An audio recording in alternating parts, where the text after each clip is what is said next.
Так, менин сурам адепке ылайык келбесе кечирим сурайм. Жок, бирок бул суроону бербесем болбойт. Себеби менин эң чоң көйгөйүм устаз, менин колум менен кумар кандыргым келе берет, себебин билбейм дейт. Бир жолу кандыргандан кийин кайра 2 жумадан кийин да кайра ушундай болот. Жашым 18-де. Мындай.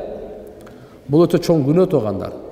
Кыямат күнү Алла Тааланын алдында өтө кор болуп келет деген жери бар. Ошон үчүн мындай эмеден этиятташ ки Кудайдан коркуп көбүрөөк зикир кылсак, бул жакшы. Макулбу? Көбүрөөк зикир кылсак. Үйдө жалгыз болсок дагы биз эч качан жалгыз эмеспиз. Алла Таала бар, периштелер бар. Ошон үчүн көбүрөөк Алланын атын айтканга биз аракет кылайлы. Мен жалгыз эмесмин, Алла бар деп. Анан кийин бош убактарды мечитте өткөрүш керек, же жумушта өткөрүш керек, же эмелер менен, жамаат менен. Жалгыздыктан эме кылбаш керек. Салам алейкум. Бир жума укол алдым. Жамбашка бир аз кан чыгып, шымга жугуп калыптыр. Аны бир жумадан кийин көрдүм. Ошол кездеги намаз эмне болот? Кичине болсо эчтеке болбойт. Кечиримдүү ал. Аялдар күмбөзгө зияратка барса болобу атасына? Эми аялдарга пайгамбар саллаллаху алейхи ва саллям мындай барбасын дегени, алар эми жүрөктөрү назик, жумшак эмеспи? Барып көбүнчө кыздар ыйлай берет, кыйкырып берет, өздөрүн кармай албай калат, эси болуп калат, жыгылып калышы мүмкүн. Ушундан улам да. Ошон үчүн жаш кыздар барбаган эле жакшы. Эгерде улгайып калган энелер болсо, ошондо чогуу барып зыярат кылып саламдуу айтып келсе болот. Андай эмес, Шам намазды куптанга чейин окуса каза болбойбу? Сүннөтүн каты убакытта, кайсы убакытка чейин окуса болот? Мындай, куптанга чейин, куптандын убакыты киргенге чейин окусаңыз болот. Албетте макру болуп калат, бирок окусаңыз боло берет. Рүкүгө же саждага барганда имамдан биринчи барганга тыюу салынган го. Ошондо сурообуз. Имам Аллаху деген жеринен баштап рүкүгө же саждага барабызбы? Же болбосо имам Аллаху акбар деп толук айткандан кийин анан рүкүгө барабызбы? Кандай болбосун имамдын сөзүнө карабаңыз. Имамдын өзүнө караңыз. Бул деген мындай кээде бир тизеси ооруган, же болбосо жашы улгайган имамдар бар да, Аллаху акбар деп мынтип барып чакта, аркадагылар уже саждада да. Андай болбойт ал. Ал мисалы ошон үчүн сиз имамды карап туруп эме кылыңыз да. Ошон үчүн кээ бир имамдар эми опытныйлар бар. Андай мисалы карылар болсо, акыры мындай жакындап калганда Аллаху акбар дейт да. Чтоб арка жактагы муктадилерди этиятташ үчүн. Имамдан мурда саждага, рүкүгө барбаш керек. Сөзүнө карап эмес, өзүнө карап, Себептегенде тизеси ооруйт азыркындай. Сиз жашсыз, ал кары киши, ал акырын саждага барат. Тизесин таянып мынтип барат, ага чейин эле саждага барып калбаңыз. Айша энебизден риваят келет го. Пайгамбар саллаллаху алейхи ва саллям түнкүсүн көп ибадат кылат эле. Анан мен кичине эс алып албайсызбы? Алла Таала сиздин келечектеги жана өткөн күнөөлөрүңүздү кечирген деген. Ошондо пайгамбар саллаллаху алейхи ва саллям дагы күнөөлүү болгонбу дейт. Жо пайгамбар саллаллаху алейхи ва саллямдын бул күнөөлөрү деген сөздүкү тагындар хилафы аула деп коет. Хилафы аула дегени жакшы менен жакшыраак. Жакшырактын алдында жакшы дагы мындай күнөөдөй дегендей да. Жакшыраак менен жакшыны салыштырмалуу кылганда ошондой жакшыраагын кылбай жакшысын кылып койгон. Буну күнөө деп табир берилип калган. Ката деп табир берилип калган. Атак пайгамбарыбыз күнөөдөн маасум, сакталган. Пайгамбарыбызда эч кандай күнөө жок. Пайгамбар саллаллаху алейхи ва салламдын ысымдарын балдарыбызга атап койсок болот. Же ата-энебиз айткан атты коюш керекпи? Ысымды алмаштыруу боюнча мындай. Ысымды алмаштыруу боюнчачы Пайгамбар саллаллаху алейхи ва саллям сахабалардын көптөгөн аттары бар эле, аларды алмаштырып отурган эмес. Кимдин аты мазмуну туура эмес болсо, Абдушамс мисалы, күндүн кулу, айдын кулу, ушуга окшогондорду алмаштырган. Мисалы башкаларды алмаштырган эмес андай эле.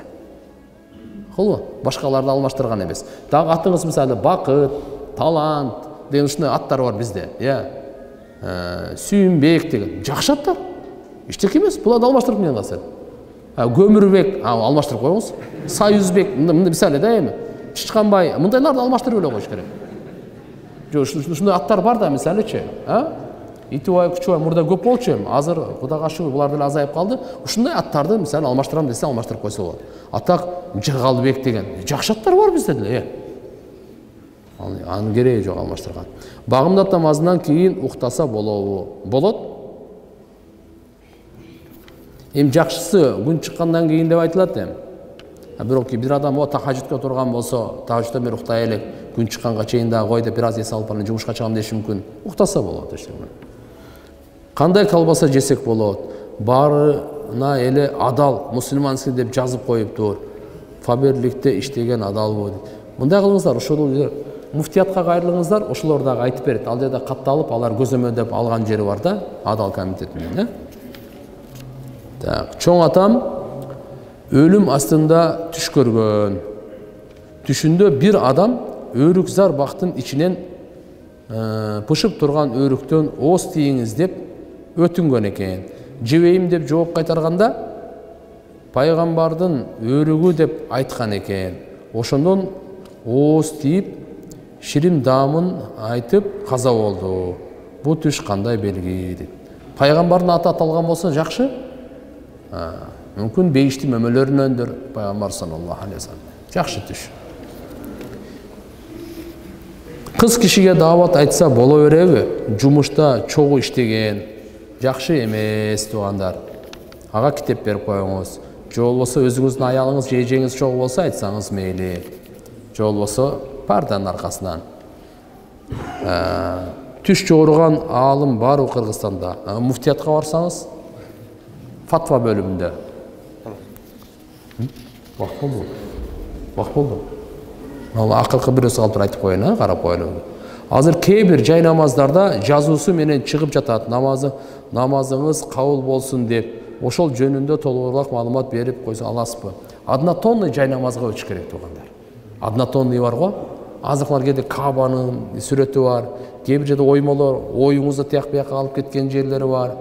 Пайгамбар саллаллаху алейхи вассалам бир жолу үйүндө намаз окуп атып, Айша энебиз ушундай бир парда тартып койгон экен. Ошол оюн алаксыкандан кийин парданы буйруган аны берип бергенгечи. Биз жай намаз кээде однотонный болсо жакшы, эң жакшы. Эң жакшы жай намаздар бир өмүр боюнча. Акыркы суроо. Жуунган жерден чыккан суу менен идиш аяк жууган суу кошулса кандай болот? Эч нерсе болбойт. Өкүмү кандай болот сизге рахмат? Эч нерсе болбойт. Бардыгы канализацияга бир кетет. Кийинки суроо. Жараткан Алла Таалам баарыбызга товфик берсин. Алла Таалам ушу ыйык айларда Алла Таалам дуаларыбызды кабыл кылып, баарыбызды эсен-аман Рамазан айыга жеткире көрсүн. Бирахмат. Мен даарат же гусул алганда көп күмөн санап, даарат же гусул өтпөй калабы деп кайра жууй берем.